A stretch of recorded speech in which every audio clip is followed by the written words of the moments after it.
बिस्मिल्लाहिर्रहमानिर्रहीम, अस्सलाम वालेकुम। नाज़रीन, आप देख रहे हैं डिजिटल दावा नेटवर्क और मैं हूं हम्माद हमीद। नाज़रीन, जैसे ही पाकिस्तान में ये बातें शुरू हुई कि पाकिस्तानी फ़ौज वो क्यों नहीं गज़ा जाती, तो साथ ही एक पोस्ट वायरल होना शुरू हो गई। पोस्ट मेरी नज़रों से भी गुजरी, उसमें हकीकत क्या है और उसमें झूठ क्या है। उसमें ये तस्करा क्या कि पाकिस्तानी अगर ख़ुद नहीं गए, पाकिस्तानी फ़ौज अगर ख़ुद नहीं जा सकती इसराइल, तो उसने ऐसी फ़ौज तैयार कर दी है जो फ़लस्तीन में जाकर लड़ रही है। अब वो क्या चीज़ थी, वो क्या उसमें ऐसा दावा किया गया था, ये पोस्ट आपके सामने चल रही है। ये सोशल मीडिया पर ये बहुत ज़्यादा वायरल होने वाली पोस्ट है।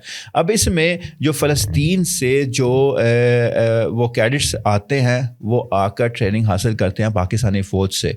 पाकिस्तानी फ़ौज में उनकी ट्रेनिंग उनको दी जाती है। ट्रेनिंग लेने के बाद वो यहाँ से अपनी ट्रेनिंग कंप्लीट करते हैं और फिर वहाँ जाकर फ़लस्तीन जाकर वो अपने दीगर जो उनके कैडेट्स हैं उनको वो ट्रेन भी करते हैं, और यूँ जो उन्होंने ट्रेनिंग ली होती है वो मतलब उनको ट्रेन भी करते हैं और ख़ुद भी उस ट्रेनिंग के साथ वो आगे फिर फ़ौज का हिस्सा बनते हैं। अब ये चीज़ शेयर की गई और यूँ ये तासुर दिया गया कि पाकिस्तानी फ़ौज भी वो गज़ा पहुँच चुकी है।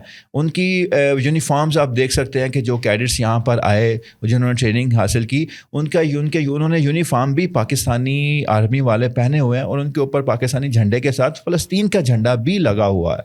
अब ये फ़लस्तीन का झंडा और पाकिस्तान का झंडा ये लगाकर यह तस्वीर भी सोशल मीडिया पर बहुत ज़्यादा वायरल है। ये वायरल किस लिए की गई? अब इसका मकसद क्या था? सिर्फ यही तासुर देना था कि हम पाकिस्तानी फ़ौज जो है वो गज़ा पहुंच चुकी है, ख़ुद नहीं जा सकी, मगर उनके ट्रेंड याफ्ता जो कैडेट्स हैं वो फ़लस्तीन में मौजूद हैं। मगर बात यहाँ पर ख़त्म नहीं होती। इस तरह पाकिस्तानी फ़ौज जो है वो अपनी ज़िम्मेदारी से नहीं हट सकती। इस वक्त अगर देखा जाए तो उम्मत मुस्लिमा में जो सबसे पावरफुल जो आर्मी है वो पाकिस्तान की ही है। पाकिस्तान की पावरफुल आर्मी के अलावा कोई भी उम्मत मुस्लिमा में आपको ऐसी आर्मी नहीं मिलेगी, ना किसी के पास है।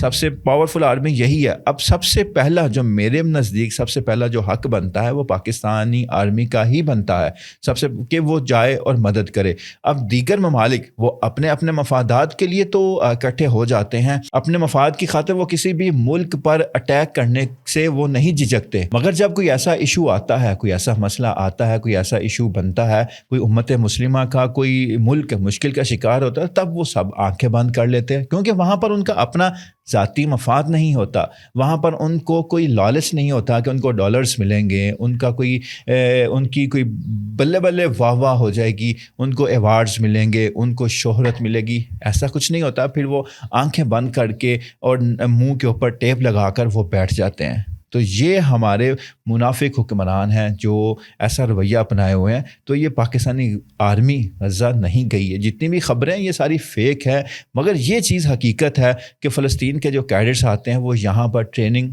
ज़रूर हासिल करते हैं। अल्लाह हाफ़िज़।